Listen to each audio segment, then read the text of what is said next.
Alright guys, what's up? Game number 4. I'm bringing you game number 4 between WhiteRa and Sen. This is the last matchup in the series here. Now this was played on Battle.net, so you guys know, so there isn't any necessarily saying as to who's going to win this matchup. WhiteRa has taken the last 3. Hopefully Sen can come out with a bang here and finally pull out this last game. That would be nice to see. Just some really good play by WhiteRa. Some really tough situations for Sen to deal with. Last game, I'll tell you, I really feel like Sen almost had the last game. He's very, very close. In fact, something that's a little frustrating is after I casted the game, I was rewatching the replay. I like to just do that to go over and make sure the things I said actually made sense because I usually don't watch these games before they actually take place. But I re-looked at the replay, and Sen had, I don't remember the exact number. It was either 12 or 18, but Sen had roaches just about finished building that were about to hit the board.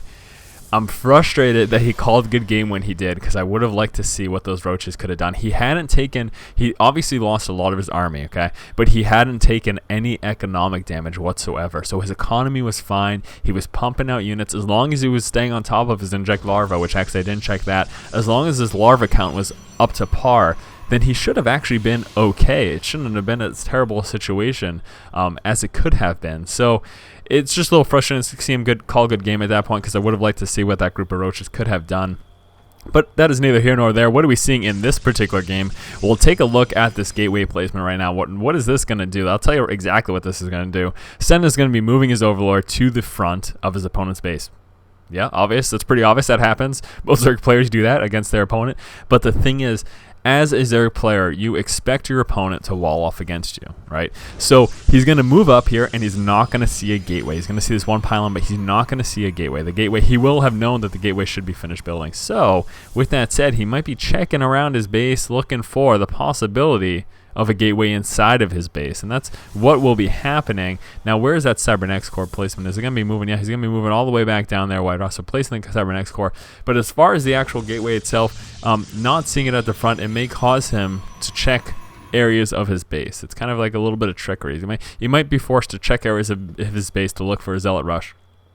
Even more so, the fact that he's playing WhiteRa is a good reason to do that in and of itself, because WhiteRa is known for doing things like proxy gateway against a Zerg player to just try to do some early harassment. So just doing this, it can be a little frustrating because, he doesn't know where that gateway is. Now we can see here, obviously the gateway is at the front no, it's not the front. The gateway is inside of WhiteRa's base. Come down with the pylon at the back here. Going to be checking those back rocks. That is, of course, a weak area, something to be worried about. Now, in seeing right now, something else that just took place, in seeing the fact that this wall off isn't complete, not only is he going to be, you can see he's checking his base right now. Look at that Zerglin, checking the base for that proxy gateway. But he also knows that the wall off isn't complete, so he's going to be moving forward with the Zerglings to at least check to see what exactly is going on, because he knows that he can get inside of WhiteRa's base if he tries to. And unless another building comes down right now, and once that happens, and it looks like it is going to, so once this additional building gets placed down, WhiteRa can just put the Zealot on hold position, and he's going to be just dandy. Now, pylon being placed here at WhiteRa's expansion, very frustrating. No, WhiteRa's at Sen's expansion. Pylon being placed at Sen's expansion. He's going to be able to take care of it, but it does delay the expanding, and that is something that is a little bit of an issue. Having these 2 queens right here in the main base, he's going to be able to spread some creep up until the point. There we go. Creep tumor being put down. Oh, losing that probe. It's too bad. Up until the point that this expansion is up, he's going to be able to spread some creep. So the wall was finished. Now, we did see what I had mentioned earlier in place. When he saw that Zerglin running around, he was checking for that proxy gateway because of the fact that WhiteRa didn't put that gateway up front initially. He waited. So just some of the mind games that take place in this game in StarCraft. StarCraft is very mentally intensive. It definitely takes a lot of understanding of the game, understanding of how all the races work and how everything plays out and what should be occurring. So when something out of the ordinary happens, you can be aware of that. You can be prepared for it. Zergling's moving to the back here of WhiteRa's base, trying to make work of these rocks. Now, of course, with this pylon placement, WhiteRa is aware of it. Going to be moving a stalker on over, keeping the sentry at the front for a force field as well as for that range, so that if Zerglings try to attack the Cybernetics Core here, he doesn't have to move the Zealot out of the way, opening up that space. That is, of course, something you don't want to do. Expansion just about finished right now for Sen. We are seeing a bunch of Zerglings being made over here, so preparing for the possibility of an early push. Gateway being warped, and we have, yes, a 4-gate push going to be coming here from WhiteRa. So WhiteRa going for a 4-gate push, and holy moly, there is that 5th gateway. So going for a 5-gate push. This is not sustainable but it is very strong. The idea is that you get those few extra units for a few warp-ins. You push out with a very strong, very heavy force. You can't sustain it for very long off of one base. That's why a typical build is the 4-gate. It's because that's what you can typically afford. But he's going to be able to at least make use of it for a few warp-ins, and he's going to be able to come out with a lot more units earlier in the game, getting that one extra unit every warp-in. Of course, that will add up over time. So here comes the push from WhiteRa. WhiteRa going for an early, strong push. Those Zerglings are going to be made use of right now. Going to try to get us around. You can see Zerglings moving in from multiple directions, trying to pick off those Zealots. Doesn't want to engage the full force of the army, though. Not going to be able to take out those Zealots, unfortunately. Not quite enough Zerglings over there to deal with all of those Zealots. And then my camera's going all over the place. I'm going to be coming out with a proxy pylon out right now as well. So WhiteRa looking to play very, very aggressively. Going to be going for these destructible rocks. And we're going to have to see Sen do something about this. He does have that Roach Warren out, so coming out with a few Roaches wouldn't be a terrible idea, but no, just going to be going Zergling heavy. Going to do what he can to get us around on WhiteRa's units. Moving down, 2 force fields going down, preventing a full surround, though. Zergling's unable to move in that direction. More force fields going down, very sentry heavy, but this is a lot of Zerglings.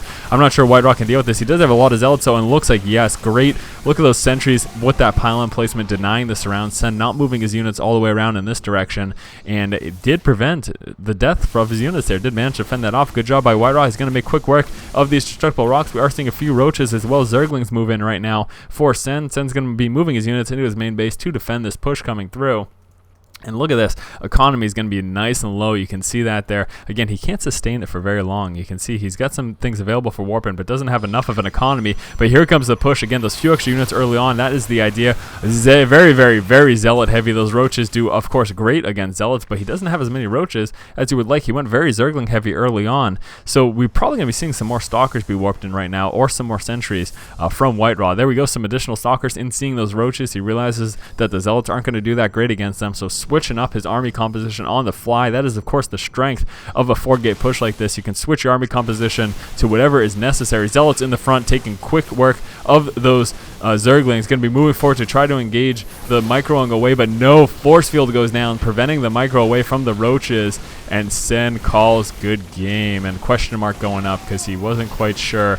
Well played, he says. Well played. So nice 5-gate push from WhiteRa. I've seen WhiteRa do a 5-gate push much like this in the past, and it was just as devastating, actually, was against a Zerg player. So a 5-gate push against a Zerg player can be effective. If it's something you haven't tried, then give it a shot. So this pretty much wraps up the 4-game series between these two players. WhiteRa did become victorious in all 4 of the games. If you haven't seen the other 3 games already, well, I'm sorry, but you should watch them in a sequential order. That would make a lot more sense, wouldn't it? But yeah, WhiteRa doing a great job. Managed to take all 4 games away from Sen. Sen played very well. He just unfortunately got a little outplayed, and the unit composition, it just wasn't always working in his favor. But great job again between these two players. So as always, guys, this has been Force from Force Strategy Gaming. Hopefully you guys enjoy the content. Make sure you subscribe to the channel if you don't already. Thumbs up all of my videos like 100 times as much as possible. Thumbs up help me out a ton. And as always, keep watching and keep owning. A nice interesting game. We are here on Metalopolis. Short rush distance between the 2 bases, so that can of course come into play. And let's look at the openings here. Since there's nothing else to talk about, we do have 2 probes being chrono boosted out right now for WhiteRa, and then inside of Sen's base we have an Overlord moving in a southwesterly direction.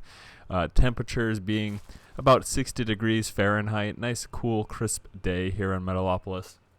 Probe's going to be moving out right now for WhiteRa. Going to be getting a scout very early on of Sen's base. So WhiteRa's probe is going to be aware, and he's actually going to see that before he moves in. You can see the Overlord moving right there, so he is fully aware of the fact that Sen is over here, and he's going to want to move into his base to check exactly what's going on. There is that expansion going down, so he sees that.